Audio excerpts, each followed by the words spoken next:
Hello, my friends. Here I am at my friend's wonderful apartment in Vancouver. My Biblioadventures started out at the Edmonton International Airport. I made a beeline for the short story dispenser and was sad to find that it was not operational. I couldn't get a 1-minute story or a 3-minute story or a 5-minute story. Of course, I did bring my own books with me.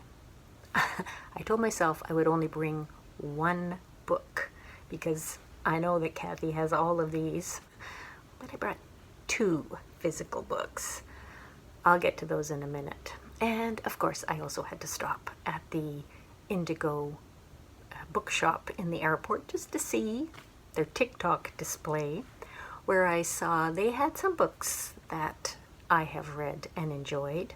Otessa Mossveg's My Year of Rest and Relaxation. They had E. Lockhart. They had Sally Rooney. They also had 2 Colleen Hoover novels, which I have not read, but Shelley Swearingen made this great video. TikTok made me do it, reading Verity by Colleen Hoover. And if you haven't seen it yet, I highly recommend that you watch Shelley's video. Yeah, so as I said, I did bring 2 books. One I was almost finished. I only had about 80 pages left. It's an advance reading copy from the publisher of Sheila Murray's Finding Edward. It's a good one. 5 stars. And this one is also on the Governor General finalists for fiction list this year. I am going to talk more about the GGs in an upcoming video, but I'll include a link below. I have read all of the finalists or read some of them and abandoned them, so I have things to say about the fiction finalists and some things to say about some of the other books that are on the list as well. So later. This one has got 2 storylines. Both are about mixed race black men in Toronto, but born about 70 years apart. It's such a good representation of racial tensions in Canada across time, capturing lots of specific moments and yet making it not like a history book, but really good fiction. So I will have more to say on Finding Edward, but I just want to mention that I do recommend it. And it's her debut novel, too. Now, the other book that I brought with me, I had started back in August, and again, lots of great things, but I had set it aside to read other things, and it's time to get back to it because it's autumn. Autumn's a good time for fungi, mushrooms, which reminds me, Natalie from A Curious Reader has made a great video about fungi books for autumn, so I will include a link to that below. Yeah, it's all about a particular mushroom, What a Mushroom Lives For, by Michael Hathaway. There'll be more on this when I finish reading it. When I got to Vancouver, we went straight from the airport to my favorite restaurant in Vancouver, The Acorn, and Kathy and I had the tasting menu. So it was 10 different plates, all vegetarian, featuring locally grown produce like mushrooms, corn, tomatoes, kohlrabi, plums, raspberries. It was so good. And then yesterday I went walking down Denman Street all the way to English Bay, where there's my favorite work of public art in Vancouver. It's a ring of 12 bronze sculptures, all of the same man laughing. The artist is Chinese, Yua Minjun, And it's been there for over 10 years now. I just love visiting it every time I'm here. And then I wandered through the residential streets in the west end of downtown. And then yesterday evening, we had our first festival event to attend. Kathy and I went together to Sisters in Resistance. So this is a nonfiction book by the historian Tilar Mazzeo. And Mazzeo was in conversation with Marsha Lederman, who is a arts and culture journalist who has also just recently released a new book of nonfiction called Kiss the Red Stairs. It's about being the child of Holocaust survivors. Sisters in Resistance is about women in Italy. It's the kind of story, as she said, that the facts are so unbelievable that if this kind of story had been written as fiction, it would be hard to find a publisher because it's just so implausible. Now, do you know about the Ciano Diaries? They were written between 1939 and 1943 by the son-in-law of Mussolini. So he was married to Eda Mussolini,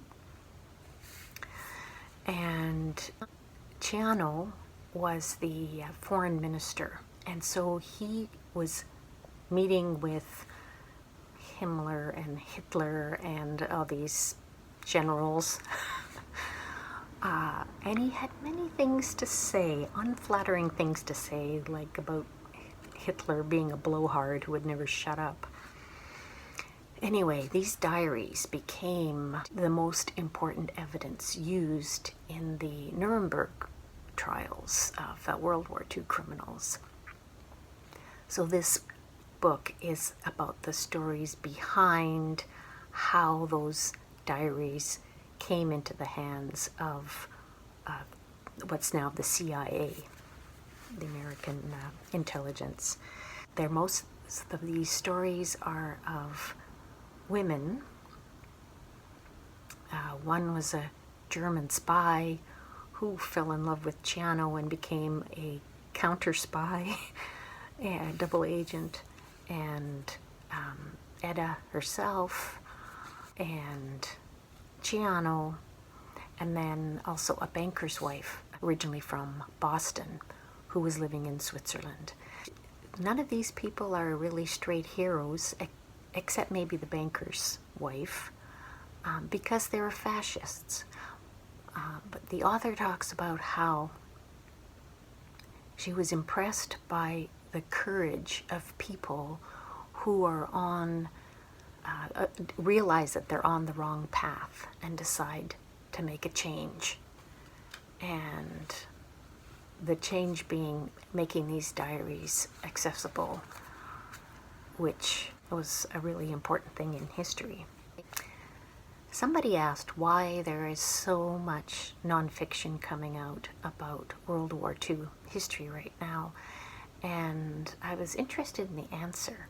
Mazzeo said that this is pretty much the last moment in time where there are still first-hand witnesses. So, but that is combined with documents that are newly becoming declassified, and they're coming into public domain.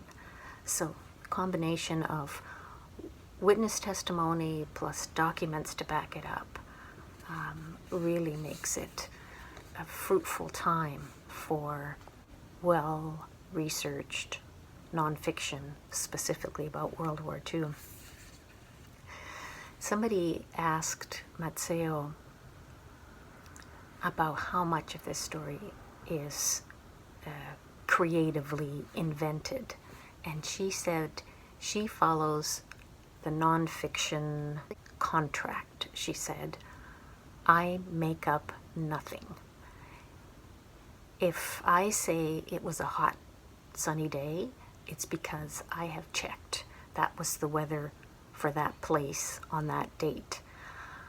She said sometimes there are conflicting historical records, and when that's the case, she makes her best judgment about what's the likeliest to have been true and includes notes about what the conflicting information was. She said there's lots of notes at the end in very tiny print.